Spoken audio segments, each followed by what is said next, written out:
ছেলে আমার মস্ত বড় মস্ত অফিসার। জনপ্রিয় এই গানের কথাগুলো অনেকের কানেই বাজে, কিন্তু কজনই বা তার অর্থ বুঝতে পারেন। গানের সে আবেগ থেকেই তৈরি হলো ৫৪ জন অবহেলিত বাবা মায়ের নিরাপদ আশ্রয়, যেখানে তাদের জীবনের শেষ মুহূর্তগুলো কাটছে পরম মমতায়। বাবা, আমার মনের ভিতর খুব দুঃখ আছে। আমার পেটে যখন ৬ মাস শুয়ে বাচ্চা, তখনই আমার স্বামী মারা গেছে। এই স্বামী মারা যাওয়ার পরে বাবা আমার বাপের বাড়িতে আসলাম, ছেলেটাকে লেখাপড়া শিখাইলো আমার ভাইয়ের ঘর। সেই ছেলেও আমার মোটরসাইকেল নিয়ে অ্যাক্সিডেন্ট হয়ে মারা গেছে। বাবা, মনের ভিতর খুবই দুঃখ। ওখানে আসিলাম, এক বাড়িতে পড়িয়েছিলাম, নাল ভাইয়ের বাড়ি। ওখান থেকে এই আব্বা আমাকে নিয়ে এসে এখন এখানে খুব ভালো আছি। বা খাওয়া দাওয়া কাপড় চোপড় কোনো কষ্ট দুঃখ আব্বা দেয় না, সব ভালোভাবে দেয়। এখন যদি মরে যাই বা ভুল ভবিষ্যৎ যে মরে যাই, এখন কোথায় যে মাটি দিবে আব্বা, কি যে করবে। ২০১৮ সাল সমাজসেবক সাজিদুর রহমান সাজুর হাত ধরে নীলফামারীর কিশোরগঞ্জে যাত্রা শুরু করে নিরাপদ বৃদ্ধাশ্রম। আসলে নিরাপদ বৃদ্ধাশ্রম শুরু হয় ২০১৮ সালে। প্রথমে একটা লোক নিয়ে শুরু করা, আলহামদুলিল্লাহ। আসলে নিরাপদ বৃদ্ধাশ্রম শুরু করার মূল চিন্তা ভাবনা আসে নচিকেতার সেই গানের আলোকে। ছেলে আমার মস্ত মানুষ মস্ত অফিসার, মস্ত ফ্ল্যাটে যায় না দেখায় এপার ওপার। তো ২০১৮ সালে শুরু করি। যখন আমি কারমাইকেলে লেখাপড়া করি, লেখাপড়া তখন থেকে আমার সবসময় কামনা যে বাসনা যে আসলে আমি সমাজে প্রতিষ্ঠিত হলে অবশ্য রাস্তায় পড়ে থাকা যে বেয়ারিশ বৃদ্ধ বাবা মা আছে, যাদের পরিচয় নেই, যারা ঘা ধারা পোকা ধারা, এরকম লোক নিয়ে কাজ করব। সাজিদুর তার বৃদ্ধাশ্রমে ৫৪ জন বৃদ্ধ বাবা মা রাখছেন নিজ বাবা মায়ের মতো করে।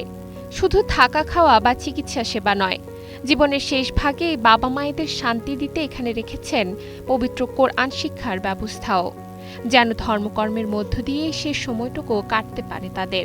এখানকার বৃদ্ধ মা বোনদেরকে আমি পড়াই, কোরআন শিক্ষা দেই, যাতে তারা নামাজ পড়তে পারে। আর আমি তাদেরকে নামাজও পড়াই, ৫ ওয়াক্ত নামাজ পড়াই এবং কোরআন শিক্ষা দেই এবং কোরআন তেলাওয়াত করে শোনাই। এত সেবার মাঝেও সাজুর চোখে মুখে গভীর হাহাকার। আশ্রমে কেউ মৃত্যুবরণ করলে তার দাফনের জন্য নেই আশ্রমের নিজস্ব কোনো কবরস্থান। বিষয়টি তাকে সারাক্ষণ কুরে কুরে খায়। মৃত্যুর পরও যেন একজন মানুষ মর্যাদার সঙ্গে চিরনিদ্রায় শায়িত হতে পারেন, সেই লক্ষ্যেই সাজু একটি স্থায়ী কবরস্থানের জন্য জমি খুঁজছেন। আসলে নিরাপদ বৃদ্ধাশ্রমের এখন লোক সংখ্যা এত পরিমাণে বাড়া এবং আসলে মৃত্যুর পথযাত্রী এই সবগুলো লোক। তার মৃত্যুর পরে যেন আসলে নিরাপদ বৃদ্ধাশ্রম নিজস্ব জায়গা যেই থাকে, আলহামদুলিল্লাহ সেক্ষেত্রে ভালো হয়। কারণ এখান থেকেই ৮-১০ কিলোমিটার দূরে অবশ্য কবরস্থান, কারণ এখান থেকে নিয়ে যাওয়া খরচ, সময়, জনবল আসলে সবটুকুই সমস্যা হয়ে থাকে। এই নিরাপদ বৃদ্ধাশ্রমকে এখন বেশ নিরাপদ মনে করছেন এখানকার মানুষ।